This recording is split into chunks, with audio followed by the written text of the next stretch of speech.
اللهم صل على محمد وعلى آل محمد كما صليت على إبراهيم وعلى آل إبراهيم إنك حميد مجيد.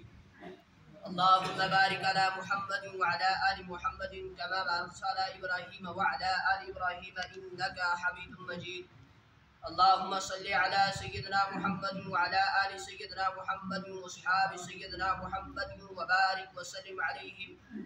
إن الحمد لله نحمده ونستعينه ونستغفره ونؤمن به ونتوكل عليه ونعوذ بالله من شرور أنفسنا من سيئات أعمالنا من يهد الله فلا مضل له ومن يضلل فلا هادي له ونشهد أن لا إله إلا الله وحده لا شريك له وأشهد أن محمدا عبده ورسوله.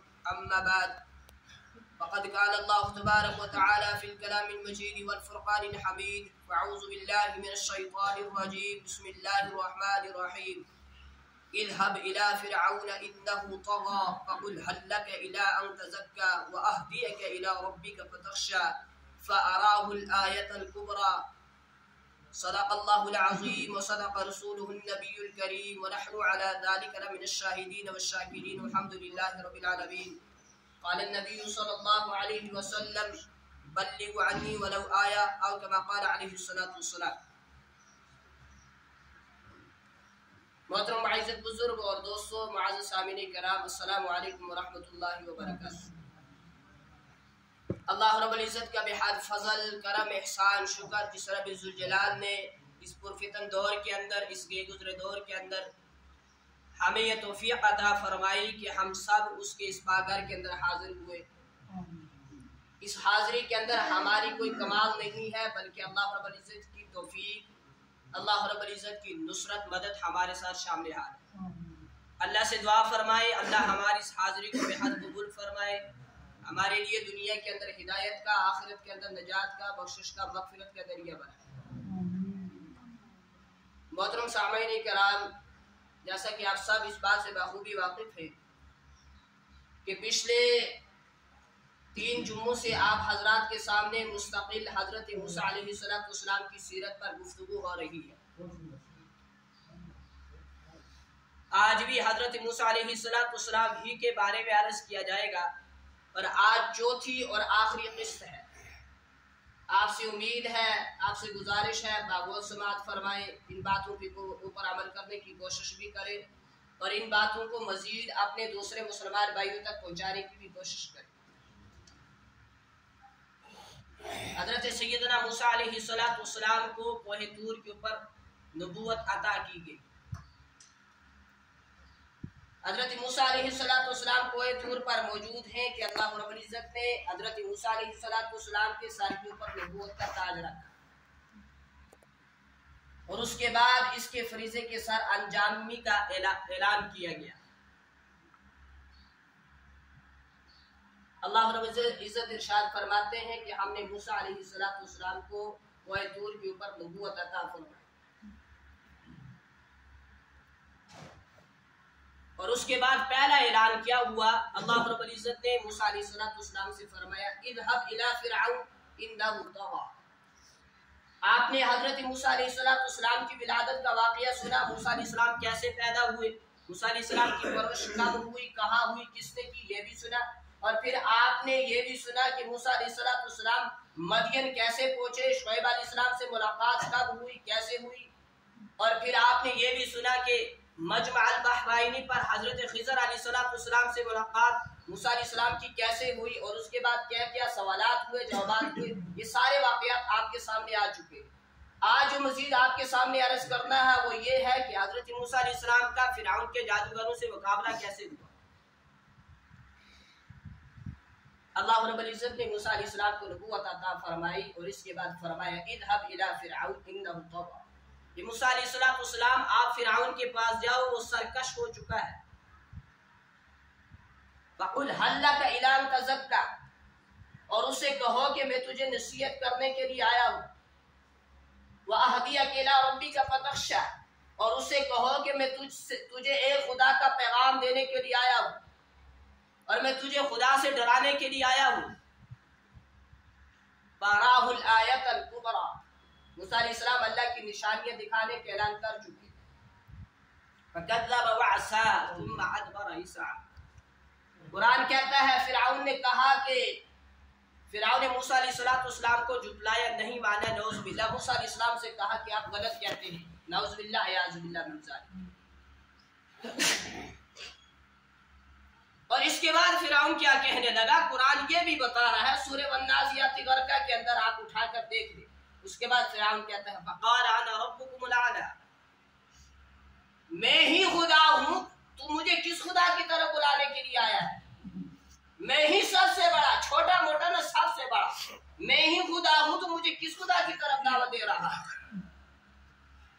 موسیٰ علیہ السلام نے کہا تم جھوٹے ہو، تمہارا دعویٰ باطل ہے، تمہارا دعویٰ بالکل غلط ہے، خدا تو ایک ہے جو عبادت کے لائق ہے۔ یہاں ایک مارکے کا ذکر کیا گیا ہے جسے حضرت موسیٰ علیہ السلام اور فرعون کا مارکہ کہا گیا۔ جو میں نے آپ حضرات کے سامنے آیتیں تلاوت کی ہیں، ان کے اندر مارکے کا ذکر کیا گیا ہے کہ فرعون کی قوم جو تھی اس کو ظلم سے، جبر سے اور زیادتی سے نجات دلانے کے لیے اللہ رب العزت ایک برگزیدہ بندے کو پیغمبر بنا کر، موسیٰ علیہ السلام کو پیغمبر بنا کر دنیا کے اندر بھیجتے ہیں۔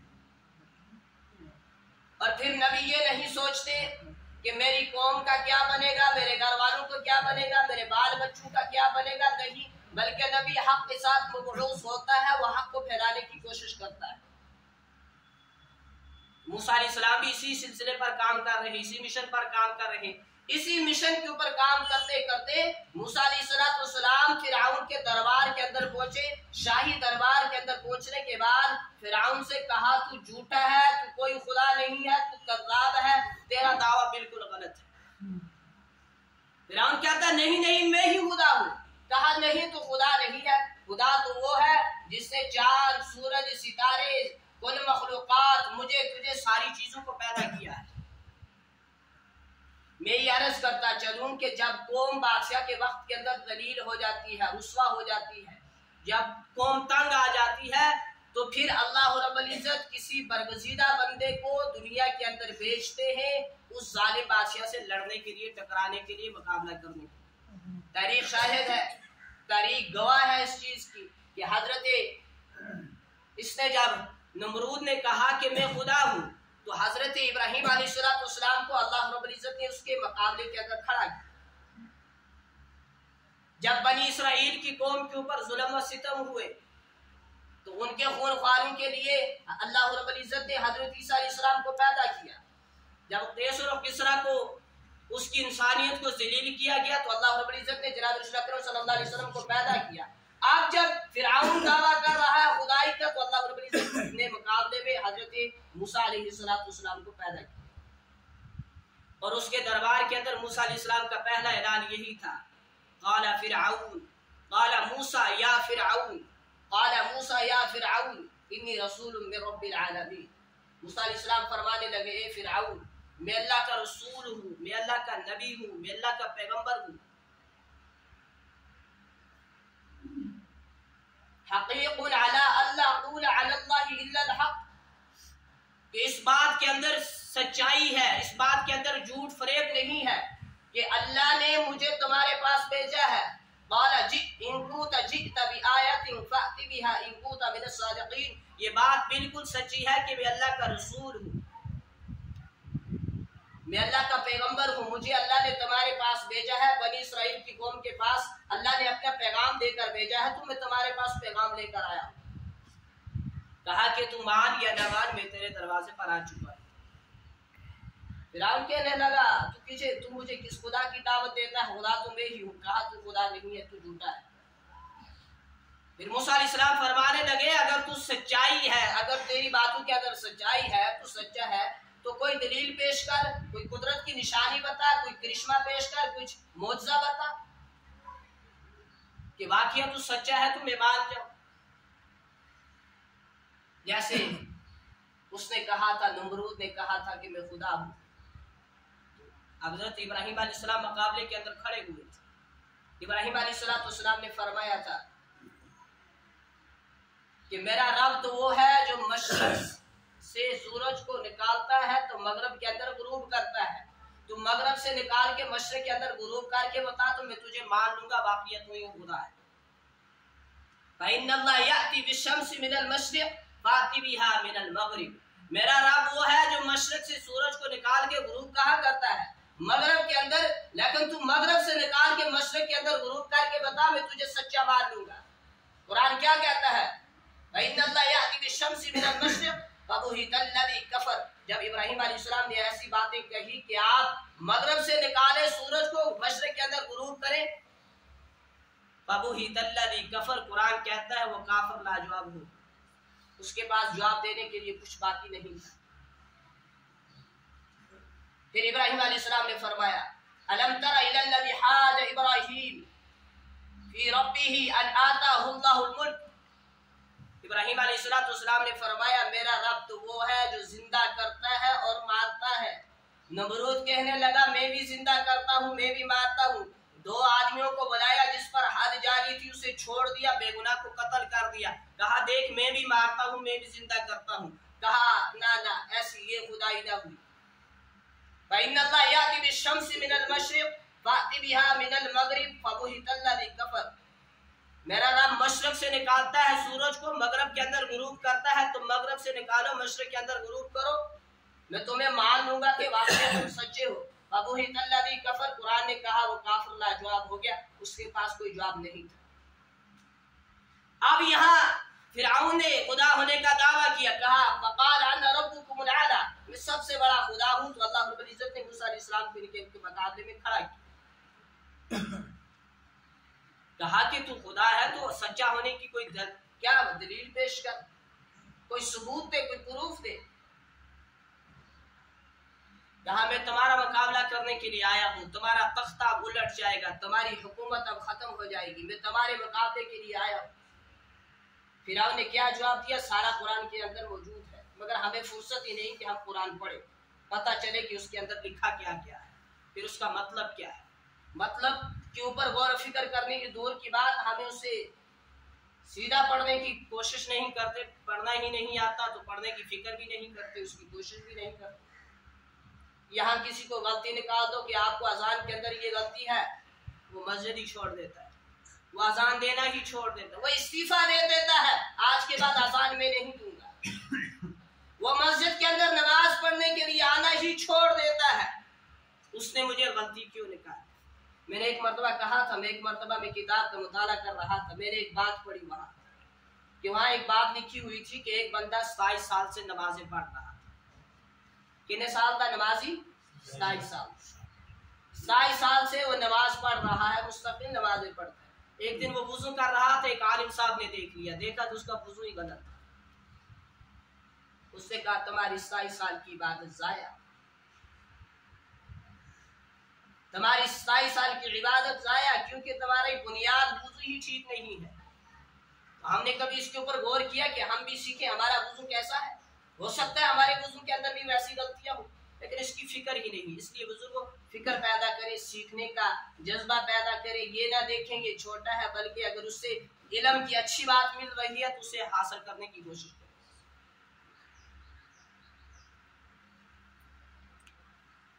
اس نے کہا کہ تم میرے سامنے ہو، سمجھ لو دنیا کے سامنے ہو. اس نے اپنے ملک بار کے اندر جتنے بڑے بڑے جادوگر تھے سارے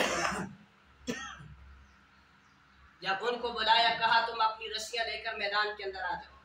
وہ جادوگر جو تھے، بڑے بڑے جادوگر جو تھے، وہ رسیاں لے کر آ گئے. ہزاروں کا اجتماع ہے، ہزاروں دنیا جمع ہے، ہزاروں لوگ جمع ہے. درمیان میں موسیٰ علیہ السلام ہے، فرعون ہے، سائڈ میں پوری دنیا تماشا دیکھنے کے لیے کھڑی ہے، موجود ہے. قرآن کہتا ہے جب ان جادوگروں نے اپنی وہ رسیاں اس کے میدان کے اندر ڈالی، زمین کے اوپر ڈالی، تو وہ رسیاں جو ہے وہ سانپ بن کر حرکت کرنے لگی. پورا میدان رسیوں سے بھر گیا، ان سانپوں سے بھر گیا. ڈالی جادوگروں نے رسیاں تھی لیکن وہ سانپ بنے کیونکہ وہ جادوگر تھے. تو موسیٰ علیہ السلام نے دیکھا، کہا عجیب مسئلہ ہو گیا، یہ تو سارے ہی سانپ ہیں. موسیٰ علیہ السلام سے اللہ نے فرمایا قال یا موسیٰ لا تخف، موسیٰ گھبرانے کی ضرورت نہیں ہے. آپ کے ہاتھ میں جو عصا ہے، جو ڈنڈا ہے، آپ اسے زمین پر ڈال. یہاں پر عقل کیا کہتی ہے بزرگوں؟ اگر سانپ آ جائے تو اس آسے سے اس ڈنڈے سے سانپ کو مارو یا آپ کے پاس جو ایک ہی سہارا اسے بھی پھینک دو. اگر کیا کیا بزرگوں اس ڈنڈے سے آپ کیا کرو سانپ کو مارو مسئلہ ہی ختم. اس کے سر کے اندر مارو اس کی دم پر مار دو سانپ مار جائے گا تو مسئلہ ہی ختم. عقل یہ کہتی ہے جب سانپ آ جائے ہمارے گھر ہاتھ کے اندر جو سہارا ہے چاہے وہ آسا ہو چاہے وہ پتھر ہو تو اس سے تم سانپ کو مارو مسئلہ ہی ختم. لیکن یہاں عقل کی نہیں سننی یہاں اس کی سننی ہے جس نے اس کو عقل دی ہے. وہ کون ہے؟ وہ ہے اللہ رب العزت. تو فرمایا موسیٰ آپ کے جو ہاتھ میں آسا ہے آپ گھبراؤ نہیں آپ اس کو زمین کے اوپر ڈال دو. اس کو زمین کے اوپر ڈالنا آپ کا کام ہے پھر اس کو ازدا بنا کر ان سانپوں کو اس پیڑ کی غذا بنانا ہمارا کام. موسیٰ علیہ السلام کے ہاتھ میں جو آسا تھا موسیٰ علیہ السلام نے وہ آسا زمین کے اوپر ڈالا. چشم فلک نے یہ منظر دیکھا کہ موسیٰ علیہ السلام کے ہاتھ میں آسا تھا اس کو موسیٰ علیہ السلام نے زمین کے اوپر ڈالا وہ ایک ازدا بنا اور اس ازدا نے ان سانپوں کو اپنے پیٹ کے اندر لے لی. جب ان جادوگروں نے دیکھا ہمارے پھینکی ہوئی رسیاں جو تھی جو سانپ بنی تو وہ موسیٰ علیہ السلام کی اس آسے نے سانپ بننے کے بعد اندر لے لیا تو وہ یہ سوچنے لگے یہ کوئی جادوگر نہیں ہے یہ بلکہ اللہ کا نبی ہو سکتا ہے یہ جادوگر نہیں ہے. فرعون سے کہا یہ جادوگر نہیں ہے یہ اللہ کا نبی ہے. کہا کیسے نبی ہے تمہیں کیا پتا؟ تو کہا کہ اگر ہم جادوگروں کے امام ہیں یعنی جادوگروں کے بڑے ہیں ہمیں پتا ہے اگر یہ جادو ہوتا تو جو اس نے آسا زمین کے اوپر ڈالا تھا پھر اس نے سانپ بن کے ہماری رسیوں کو اندر لیا تھا تو جب یہ انہوں نے دوبارہ اس آسے کو پکڑا تھا تو وہ رسیاں واپس آنی چاہیے تھی وہ واپس نہیں آئی. اس کا یہ مطلب یہ ہے ہم نے جو کیا وہ بلا شبہ جادو تھا لیکن انہوں نے جو کیا وہ جادو نہیں ہے بلکہ حقیقت ہے. اس کا مطلب ہے یہ اللہ کا نبی ہے پیغمبر ہے. جب موسیٰ علیہ السلام نے آسا ڈالا تو اس آسا ازدا بنا تو اس کے بعد ان ساری سانپوں کو اندر لیا تو اس کے بعد موسیٰ علیہ السلام آگے بڑھے پکڑنے کے لیے تو دل کے اندر خوف پیدا ہوا کہ یہ تو سانپ ہے ازدا ہے کیسے پکڑوں. تو اللہ رب العزت نے فرمایا اس سانپ کو پکڑنا آپ کا کام ہے اس کو دوبارہ آسا بنانا اس کو اصل صورت پر اصل حالت پر لانا ہمارا کام ہے. موسیٰ علیہ السلام نے جا کر وہ سانپ پکڑا پھر وہ آسا ہی بنا اور پھر بغل کے اندر ہاتھ ڈالا تو وہ ہاتھ چمکنے لگا. یہ موسیٰ علیہ السلام کا معجزہ تھا. جب جادوگروں نے یہ منظر دیکھا تو جادوگر موسیٰ علیہ السلام کے اوپر ایمان لیا کہا کہ ہم موسیٰ علیہ السلام کے رب کو رب مانتے ہیں. فآمنا برب موسیٰ و ہارون ہم موسیٰ اور ہارون کے رب پر ایمان لاتے ہیں. فرعون نے کہا یہ تو لینے کے بجائے دینے پڑ گئے. میں نے تمہیں بلایا کس کام کے لیے تم نے کیا کیا؟ میں نے تمہیں بلایا تھا موسیٰ کا مقابلہ کرنے کے لیے تم نے موسیٰ ہی کا کلمہ پڑھ دیا میری اجازت کے بغیر پڑھ دیا. قال آمنتم فرعون قبل ان آذن لكم. فرعون نے کیا کہا؟ قرآن نے اس کو نقل کیا. فرعون کہنے لگا او جادوگرو تم نے کھایا میرا پیا میرا پیمنٹ مجھ سے لیتے رہے تنہا مجھ سے لیتے رہے کھاتے میرے گھر کا رہے نمک میرا کھاتے رہے کلمہ تم نے موسیٰ کا پڑھ لیا یہ تم نے کیا کیا؟ اب لہٰذا تم نے کلمہ موسیٰ کا پڑھا ہے میری اجازت کے بغیر تو اس کا مزہ بھی تمہیں میں چکھاؤں گا. اپنی پولیس کو فوراً حکم دیا فوج کو حکم دیا ان کے ہاتھوں کے اندر ہتھکڑیاں ڈالو بیڑیاں ڈالو اور ان کو جیل کے اندر بند کرو. ان جادوگروں کو کس جرم کے اندر جیل کے اندر بھیجا گیا؟ کلمہ پڑھا تھا بیچاروں نے موسیٰ علیہ السلام پر ایمان لایا تھا حقیقت کو پہچان چکے تھے اس ظالم نے جیل کے اندر ڈال کہا تم کھاتے میرا رہے پیتے میرا رہے اب تم موسیٰ کا کلمہ پڑھ لیتے ہو. بعد کیا کہا 8 دن تک تمہیں مہلت ہے 8 دن کے بعد اگر تم سدھرے نہ اگر تم نے مجھے خدا نہ مانا اگر تم نے اپنے اس مشن کو بدلا نہیں اپنے اس پروگرام کو بدلا نہیں تو کہا میں تمہیں سزا دوں گا. 8 دن پورے ہو گئے لیکن وہ بھی اپنے ایمان کے بڑے پکے ہو چکے تھے.